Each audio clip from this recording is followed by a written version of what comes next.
Hello అండి, నేను ఇవాళ వీడియోలో గోంగూర ఎండ్రాయిల్ చేసి చూపించిపోతున్నాను. దానికోసం ముందుగా ఒక కట్ట గోంగూర తీసుకొని దాన్ని బాగా క్లీన్ చేసి చిన్నగా తరిగేసి పక్కన పెట్టేసుకున్నాను.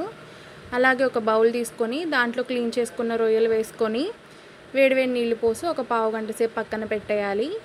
ఇప్పుడు స్టవ్ ఆన్ చేసి ఒక ప్యాన్ పెట్టుకొని అందులో ఒక 2 స్పూన్ల వరకు ఆయిల్ వేసి అది హీట్ అయ్యాక దానిలో ముందుగా కట్ చేసి పెట్టుకున్న గోంగూర వేసి దాన్ని బాగా మగ్గించుకోవాలి. ఇలా అంతా బాగా మగ్గిన తర్వాత దీన్ని నేను ఒక బౌల్లోకి తీసేసుకుంటున్నాను.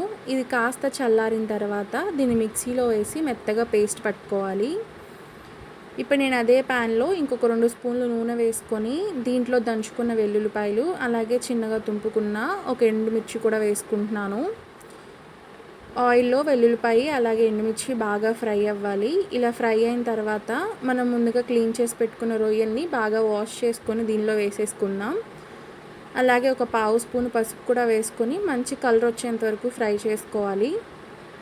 ఇలా బాగా వేగిన తర్వాత నేను దీనిలో 2 కరివేపాకు రెమ్మలు వేసుకుంటున్నాను. వేసి ఇంకొక 2 నిమిషాలు ఫ్రై చేసుకొని ఉల్లిపాయ పచ్చిమిర్చి వేసుకోవాలి. నేను ఇక్కడ 3 ఉల్లిపాయలు అలాగే 3 పచ్చిమిర్చి వరకు తీసుకున్నాను. ఇలా సన్నగా కట్ చేసుకొని వేసి దీన్ని బాగా మగ్గించుకోవాలి. దీంతో పాటుగానే నేను ఒక స్పూన్ ఉప్పు కూడా వేసుకుంటున్నాను. మీరు తీసుకున్న గోంగూరని బట్టి సాల్ట్ ఎంత పడుతుందని చూసి అడ్జస్ట్ చేసుకోవాలి. ఉల్లిపాయలన్నీ కూడా పచ్చివాసన పోయి మంచి లైట్ బ్రౌన్ కలర్ వచ్చేంత వరకు ఫ్రై అయిన తర్వాత ఇందులో ఒక స్పూన్ అల్లం వెల్లుల్లి పేస్ట్ వేసుకుంటున్నాను.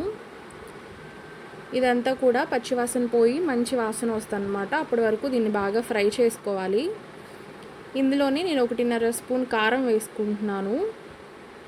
కారం మీ రుచికి సరిపడా చూసి అడ్జస్ట్ చేసుకోండి. కారం కూడా కొంచెం ఫ్రై అయిన తర్వాత ఇందులో ముందుగా మనం పేస్ట్ చేసి పెట్టుకున్న గోంగూర వేసుకొని ఒక చిన్న టీ గ్లాస్ వాటర్ పోసుకొని మూత పెట్టి ఒక 5 నిమిషాలు మగ్గించుకోవాలి.